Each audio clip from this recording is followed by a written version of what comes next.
to another episode of Coffee with Tea. I'm your host, the amazing T Street. This week's topic is about taking healthy risks. I've been watching trends on social media where people are posting and posing the question, what would you do if you knew you couldn't fail? I hate that question because the fact of the matter is, every time we take a risk, we could fail. But is it so bad to fail?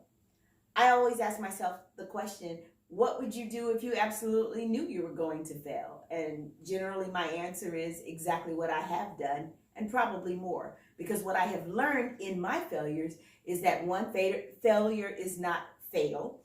And I've also learned great lessons and had great growth. And so I would still risk it all for the things that matter.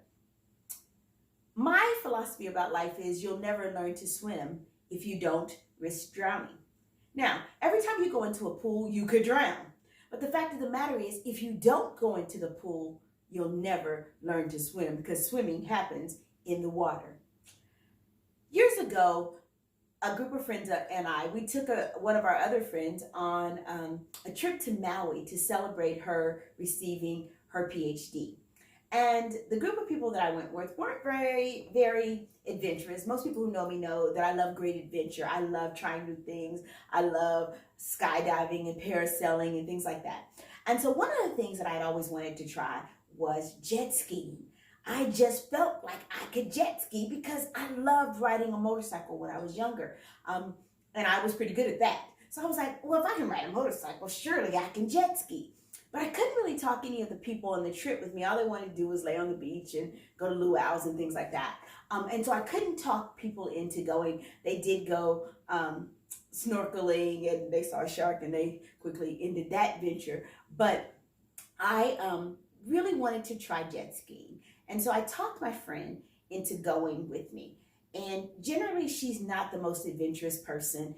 She's really low key. She's scared of her own shadow. But this particular time, she's like, all right, this is, celebrating me. This trip was all about me. I'm going to try something I haven't tried. So we decided to go jet skiing on a Wednesday afternoon. We got out there, and I thought I was going to be dope, man. I thought I was going to be able to drive the jet ski.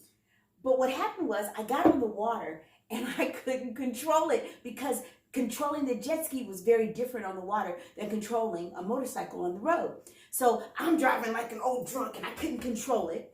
But my friend had total control on the water on this jet ski. So they recommended to us, they said, hey, why don't you guys just ride together? I'm like, I felt a little, anticlimactic about the whole experience of having to be the passenger instead of the driver, coupled with the fact that I'm a control freak. But I decided, okay, I'm going to give this a shot.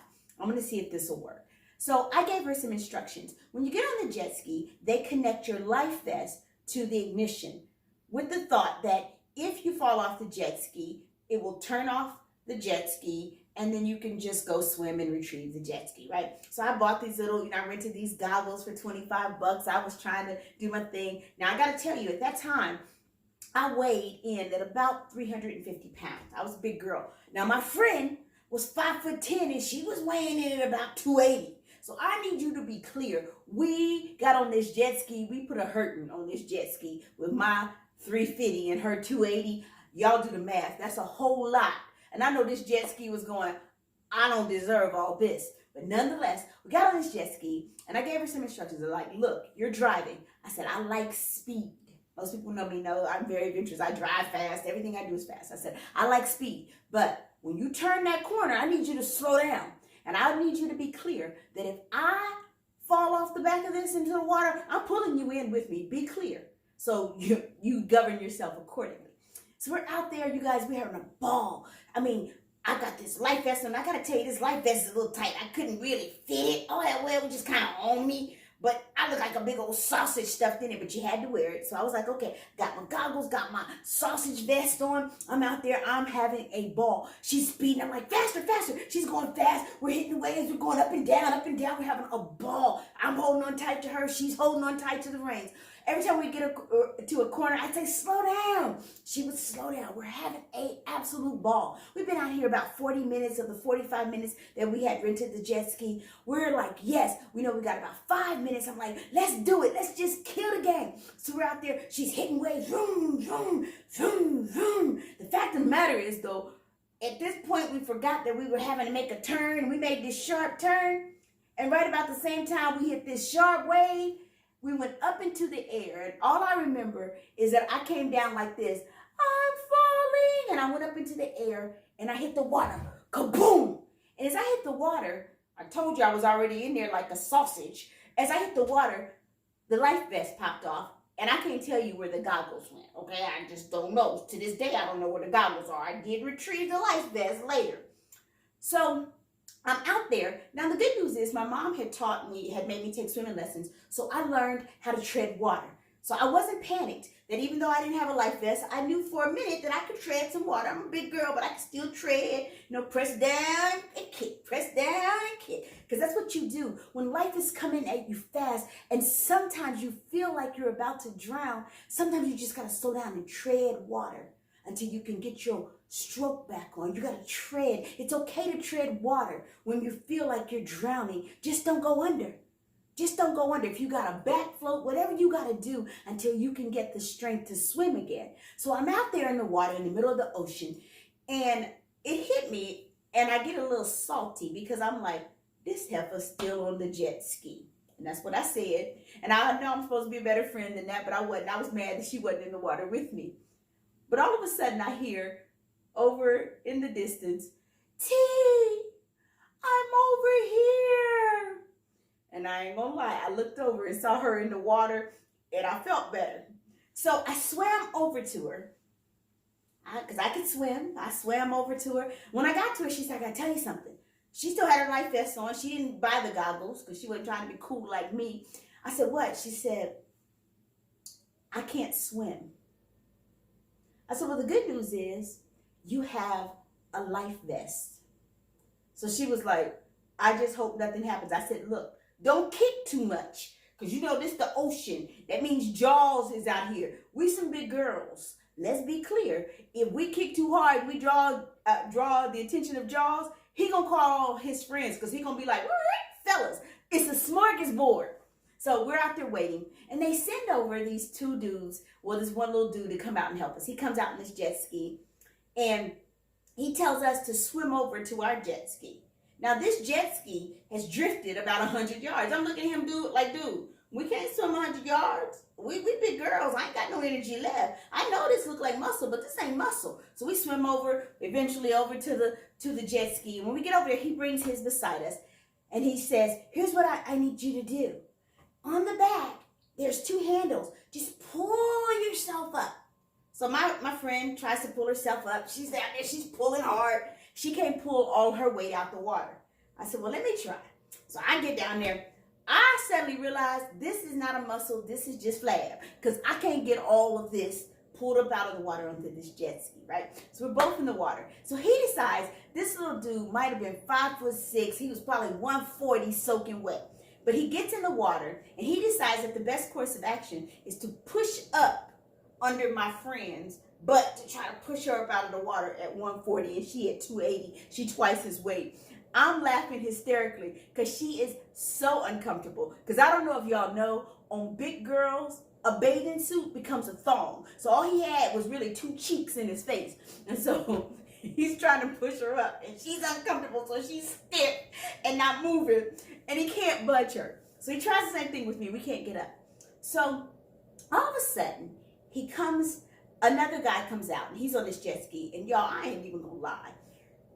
He looked good. He had no shirt on. He had some swim trunks on, and he had all these muscles. He had his hair blowing in the wind. Looks like a commercial kind of dude to me, right? But he comes out, and he's totally stereotypical. He is totally a hang 10 kind of dude, right? So he comes out, brings his jet ski, puts all three of the jet skis together. And what he says is, here's what we're going to do. We're going to reach over, grab your hand, pull you up. That's what he says to my friend. My friend's 5'10", so she's got a long arm span. She reaches up. Sure enough, he puts his one leg over her jet ski, one leg over his. He reaches down, gets his balance, and he pulls her up. She's out of the water. I'm like, wow. He tells her to go on. And he said, don't go back. I've got your friend. She's like, I'm not leaving my girl. I'm not leaving my girl. That's the kind of friends you want in your life, ride or dies. If you're taking healthy risks, you want people who are going to ride with you. And I always tell young people, I tell my son all the time, not everybody who's riding with you is riding for you. At that moment, I knew she was riding for T. She's like, I'm not leaving my girl. So he said, but what I need you to do is to move out a little bit so I can put these other two jet skis together and pull her up. So he reaches down and tries to get my arm, right? Can't get my arm because I'm so short, right? So when he finally gets it, he pulls me up. He's struggling. He's like, little dude is over here looking like this is my last day on the job. They don't pay me enough money for this, right? And so I finally get on the jet ski. And then I remember that I can't really drive my jet ski, right? But I have to because he and this other dude are riding on one. I'm on this one, and my friend's out here on the one that she drove out. And so I'm following behind her. Now understand, as I went into the water, I swallowed all this seawater. It's ocean, y'all. I'm swallowing water as I went into, I'm just nauseous. And I'm riding behind her, and everybody knows I can't stand fumes. I can't stand fumes from a car. I can't stand fumes from a moped, a motorcycle, nothing. Buses, it all makes me nauseous. So I'm trailing behind her, and the fumes are coming in my face, right? So we get over to the landing, and the guy on the landing, I finally get off. I'm dizzy because I'm driving like this. I'm nauseous. I'm like, oh my God. I really just need to throw up, right? So this guy, he decides it's going to be funny. He goes, had a little fall out there, ladies. And I just wasn't feeling him, so I just barfed all over him.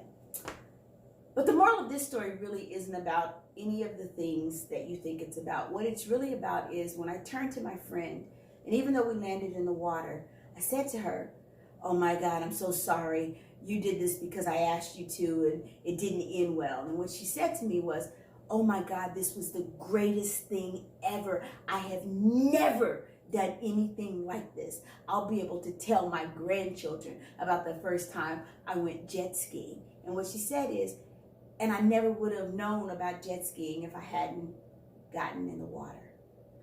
So if you're debating whether or not you ought to risk something important that could land big things for you, or it could land failure for you, my admonition is, as long as it's not something dangerous, as long as it's just a healthy risk or it's a business risk that you can recover from, take the risk, because you'll never learn to swim if you don't risk drowning. And swimming is so worth it when you don't fail. And even if you fail, failure is not fatal, and you can recover, and at the end of failure are great lessons and great growth. I'm the Amazing T Street. Thank you for tuning in to another episode of Coffee with T. And though I'm the Amazing T Street, I can assure you there is absolutely, positively nothing amazing in me that's not in each and every one of you. I challenge you to take a healthy risk and just jump in the water. Thank you so much for tuning in.